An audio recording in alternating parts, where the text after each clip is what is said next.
I genuinely believe this is some of the most important reporting that we've seen in a really long time, even though it made me feel like kind of an idiot. I'm a full believer in the dead internet theory. I am aware of the clipping economy, and yet this was even worse than I thought. I've talked about this in the past, but basically there are people who are paid to clip from streamers or to post about certain things across a bunch of dummy accounts, and they are paid like dollars per thousands of views. And the goal is to just create a sense of ubiquity. And that is actually how a lot of people on the internet across all industries have gained popularity. For example, the journalist said that he had seen clipping opportunities for all of these things. He did add that it doesn't necessarily mean they were paid for by those people. It could be paid for by like studios or something like that. But the idea is all of these things, inorganic activity, and we'll get to the reasons why in a second. But here's why I felt like an idiot when I read this. There was Justin Bieber, and they talk about his Coachella set in this report. And I felt stupid because literally a few weeks ago on the Betches podcast, Aileen and I were talking about how Justin Bieber's Coachella set got like 20 million views, specifically compared with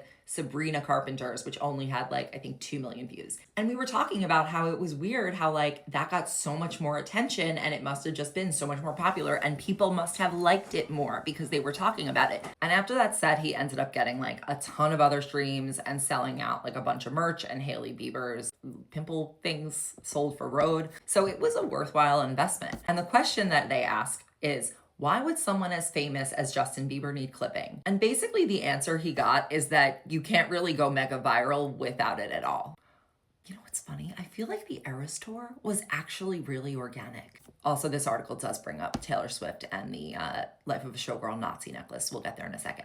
Part of what he talks about is how this is different from like regular marketing or propaganda. And what he says is that the difference is that the entire infrastructure of public conversation has been captured by a false sense of opinion, cultural perspective of what's important, of what's popular, and the sense that everybody is talking about certain things. And this actually drives behavior, not just how people are spending, but the way people think about certain public figures, what they're watching, what they're listening to, as with the Justin Bieber example. And what's crazy is that the people that this journalist asked about why really famous people would need clipping, one of the more influential founders in this space basically said, I don't know if we've found a true viral trend in a while. All of them are going to have some sort of inauthentic behavior behind them, except the Eras Tour. When I just said that about the Eras Tour, I was kidding, but I actually am serious because all of those clips were generated from people being at the shows. And then obviously people repost anyway. And there are so many genuine Taylor Swift fan accounts. And it's almost like what they've tried to do here is recreate this strategy, although I'm sure she's paid for stuff. But it seems like everyone has tried to like Taylor Swift themselves. It also seems like this is kind of the secret that everybody knows behind the scenes, but is not known by the general public, because the head of another big bot detection firm compared it to a professional soccer league where every club is bribing the referee. So if you don't bribe the referee, you're not going to make it. I wonder if Alex Earl is astroturfed like this. She did kind of rise during the same time as these streamers. It also seems like there is pretty much no corner of the discourse that is exempt from this. Sometimes it's companies looking to defend themselves against other companies. Are all our realities just lies?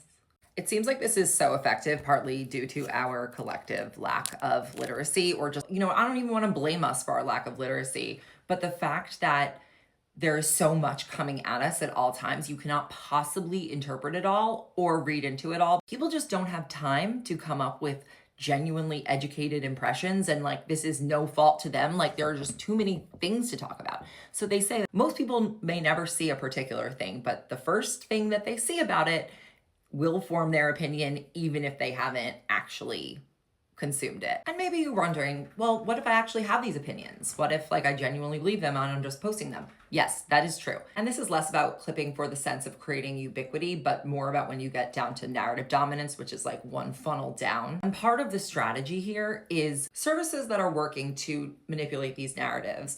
They're not just like plucking things out of nowhere necessarily. They're picking salient topics and then elevating them using astroturfing techniques, either bot accounts, fake accounts, AI amplification, whatever it is, that is what is happening. This is not a huge part of the reporting, but the real question is, why is this happening? And they mentioned that there is some like geopolitical motivation here. I actually think that that is what underlies a lot of this. This is just like a whole separate topic. They don't give it much space either. But I think sometimes these arguments, when it's not about like juicing Justin Bieber streams, a lot of it is about polarization and division. We know that they did this in other countries, and they're definitely doing it now. Because with the breakdown between traditional and digital media, this actually becomes what journalists are writing about, and it becomes real public opinion. And I'm running out of time, but the scary part is when you will now have AI being trained on those fake conversations.